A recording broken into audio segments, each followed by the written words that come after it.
Et bonjour à tous, on se retrouve aujourd'hui pour les résultats d'Euro du 23 novembre 2020. Et toi qui regardes cette vidéo, n'oublie pas de t'abonner, voilà, ça ne peut que m'aider. Et si tu le fais pas,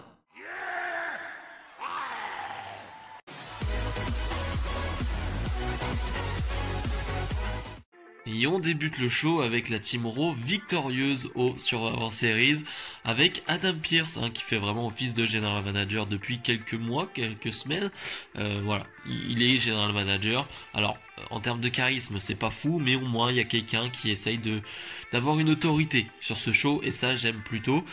Et va s'en suivre vraiment une promo mais tellement mauvaise, l'une des pires de l'année, et pourtant elle est pas très longue, hein. Vraiment elle n'est pas longue, mais en fait chacune des superstars va essayer d'argumenter pour être le prochain challenger au titre de Drew McIntyre, et ça va être mauvais, ça va être tellement mauvais, il va y avoir des botches. Matt Riddle, au lieu de dire je veux être WWE Champion, il va dire WWE Championship, ça n'a aucun sens. Braun Strowman qui va frapper Adam Pearce en fin de segment parce qu'il n'a pas compris une expression. Donc Braun Strowman passe vraiment pour un débile, il ne comprend pas une expression, donc il frappe Adam Pearce. Vraiment c'est ça, la fin du segment. Bref, c'était mauvais, c'était mal joué, les textes ne sont pas bons, ne sont pas drôles, c'était vraiment un très mauvais début de show. Le New Day défend ses titres par équipe contre le Hurt Business, composé de Shelton Benjamin et de Cedric Alexander. Je vais dire un point positif, c'est que dans la globalité, c'était un bon match. Et ce qui va s'en suivre, ce ne sont que des points négatifs. C'est-à-dire que ce match, on l'a vu la semaine dernière. Quel est l'intérêt, le pourquoi du comment on a ce match cette semaine?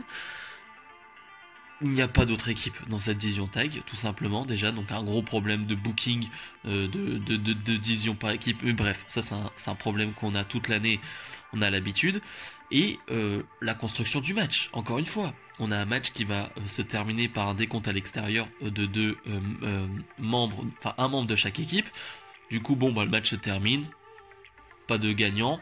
Pas grave, non, MVP prend le micro et dit non, ça peut pas se terminer comme ça, New Day, revenez sur le ring, on recommence. Et le New Day va dire oui.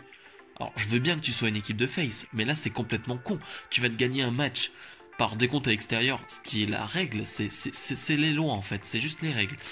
Et le New Day va accepter juste parce que MVP a dit non, c'est pas juste quand même de terminer un match comme ça. Bref, c'est complètement con. Le match est après beaucoup trop long, ça fait 15 minutes, quelque chose comme ça. Et vu qu'on l'a vu la semaine dernière, je vous avoue que même si le match était bon la semaine dernière, il était même excellent, j'en avais un peu rien à faire. Bref, le New Day va gagner avec un roll-up, donc je pense qu'on va encore en manger du New Day contre Hurt Business, et franchement, ça m'énerve déjà. Adam Pearce en backstage nous annonce que ce soir il y aura 3 matchs. Et les vainqueurs de ces 3 matchs s'affronteront la semaine prochaine dans un match à 3 pour aller affronter Drew McIntyre pour le titre de la WWE. Et donc, on enchaîne avec Matt Riddle face à Sheamus, avec donc cette place en jeu. Et franchement, c'est un match bizarre, c'est-à-dire que ça dure très très longtemps. Vraiment, ça dure 20 minutes, quelque chose comme ça, avec les pubs. C'est vraiment très long. Et la première partie du match est vraiment mauvaise. Vraiment, je m'ennuie terriblement.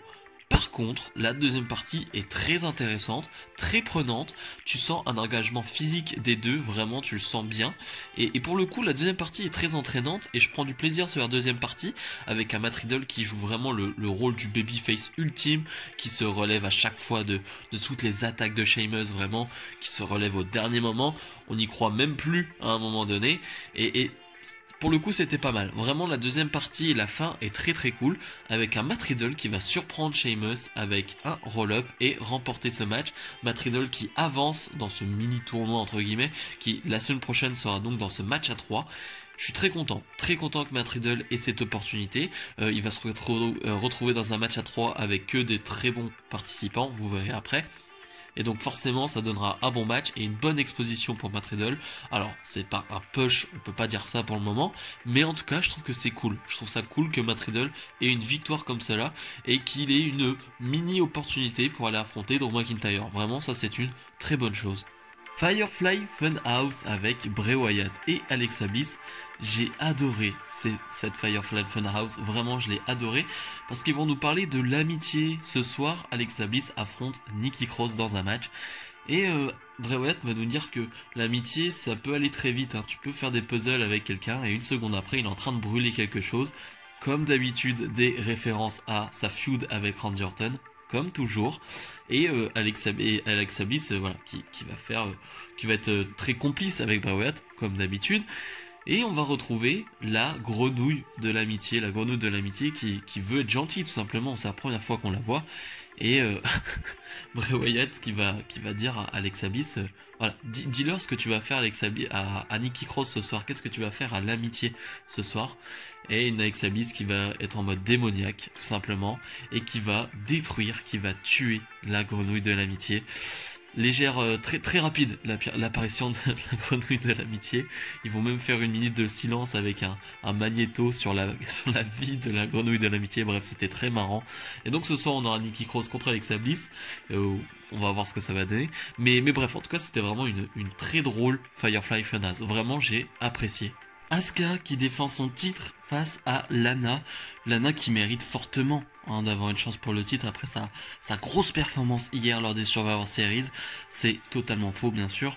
Un match qui ne va pas durer très longtemps parce que Nia Jax et Shayna Baszler vont intervenir, vont stopper ce match.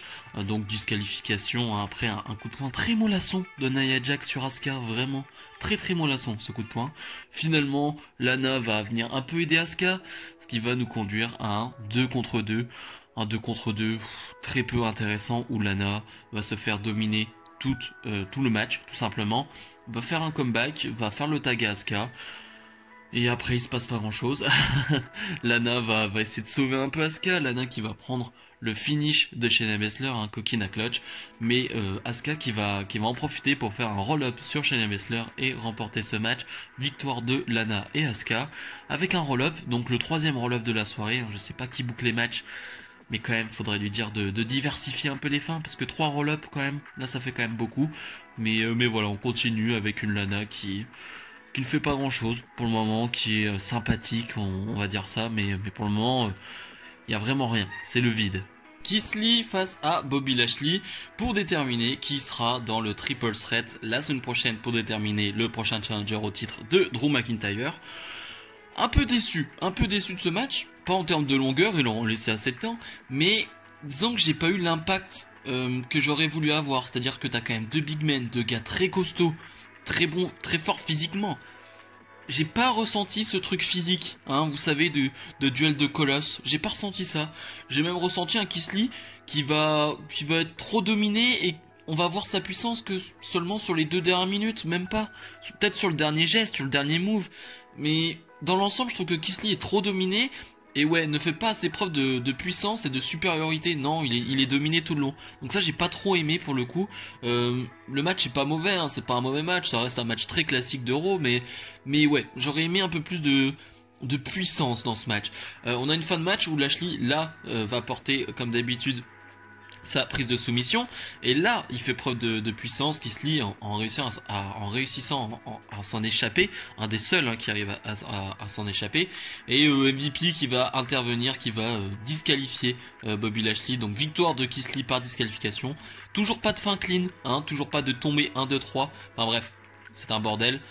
On a des tombées 1, 2, 3, mais pas de clean, on a que des roll-up, c'est des fins pourries encore, mais bon bref, on a l'habitude, mais là ça fait quand même beaucoup d'affilés, donc ça fait quand même un peu mal. Nikki Cross face à Alexa Bliss, les 2 anciennes meilleures amies. Le match en lui-même n'est pas vraiment important, il n'est pas terrible, c'est un match de 4-5 minutes, c'est plutôt l'attitude d'Alexa Bliss qui est intéressante, une Alexa Bliss qui va jouer avec Nikki Cross pendant une partie du match, qui va se marrer, tout simplement. Une Nikki Cross qui, elle, est un peu en vengeance, un peu détruite parce que son amitié avec Alexa Bliss est finie. Une Nikki Cross qui a un nouveau thème aussi, nouveau thème d'entrée que bof, tout simplement bof en fait. Je sais pas si ça match très bien avec sa personnalité, avec son catch, enfin bref. Je trouve pas que ça matche très bien par rapport au thème qu'a Alexa Bliss, son nouveau thème qui est excellent. Bref, une Alexa Bliss qui va faire mine de pleurer en fin de match, qui va un peu distraire, amadouer Nikki Cross qui va se faire avoir, bien sûr, qui va prendre Sister Abigail, tombé très particulier d'Alexa Bliss, très marrant, et Alexa Bliss donc qui remporte ce match. Voilà, c'est pas le match en lui-même qui est intéressant, c'est plutôt la présentation d'Alexa Bliss qui est toujours très fun, toujours très cool pour le moment. Cette Alexa Bliss Sister Abigail, enfin bref, dans l'univers de Bray Wyatt, c'est vraiment excellent, je trouve. Le main event, Randy Orton face à AJ Styles, pour déterminer qui sera le dernier participant au Triple Threat de la semaine prochaine. Est-ce qu'on aurait pu choisir une autre affiche? C'est-à-dire que j'adore Randy Orton, vous le savez, j'adore AJ Styles, mais on l'a vu et revu, Randy Orton et AJ Styles, ok, c'est deux légendes, mais bon, là pas un mini tournoi, mais disons que tu pouvais faire autrement, t'es pas obligé de te retrouver avec Randy Orton et AJ Styles. Alors oui, c'était pour faire un main event, blabla, mais bon, c'est un match qu'on a vu et revu, ça nous donne un match sympathique, mais sans plus, vraiment, j'ai pas grand chose à en dire du match, c'est un match de même pas 10 minutes, j'ai pas grand chose à en dire, c'est très classique. Ce qu'il y a à en dire, c'est plutôt l'apparition du Fiend, le Fiend qui va faire quelques apparitions pendant le match pour distraire Randy Orton, dont je sais pas si vous avez vu, mais je suis un gamin, mais j'ai rigolé forcément. On a un plan sur Randy Orton et le Fiend on l'a vu une seconde avant ou quelque chose comme ça. On a un plan sur Randy Orton qui veut partir, qui vient de faire son DDT.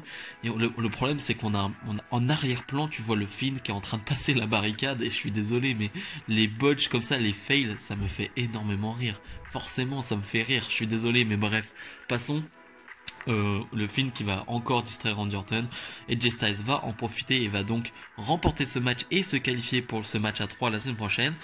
Je suis plutôt content de voir que on se tourne vers The Fiend contre Randy Orton. Il y a vraiment une grosse histoire à écrire, il y a déjà une histoire qui a déjà été écrite entre les deux, donc je pense que c'est assez facile à écrire. Je pense que les deux vont se régaler chaque semaine. Après, à voir où ça va aller. Est-ce que ça va aller sur un match cinématographique comme face à Cena? Ce serait énorme, vraiment. Mais après, est-ce que ce serait un truc à reproduire? Je sais pas. Mais bref, en tout cas, c'est vraiment une shoot que j'attends vraiment énormément. Bilan de ce Raw. Après des Survivor Series qui m'ont plutôt déçu, ce Raw... franchement était moyen, là aussi vraiment très moyen. Main event sympa avec une shoot qui m'intéresse, mais dans l'ensemble il se passe pas grand chose, avec des finishes de match qui me saoulent, qui m'énervent. Vraiment ça m'a vraiment agacé tout le long du show. Autre chose marrante, autant partir sur des choses marrantes, hein, qui vraiment, hein, je vais partir sur ça. Adam Pearce qui en backstage botch le nom de Drew McIntyre qui devient Drew McInfart.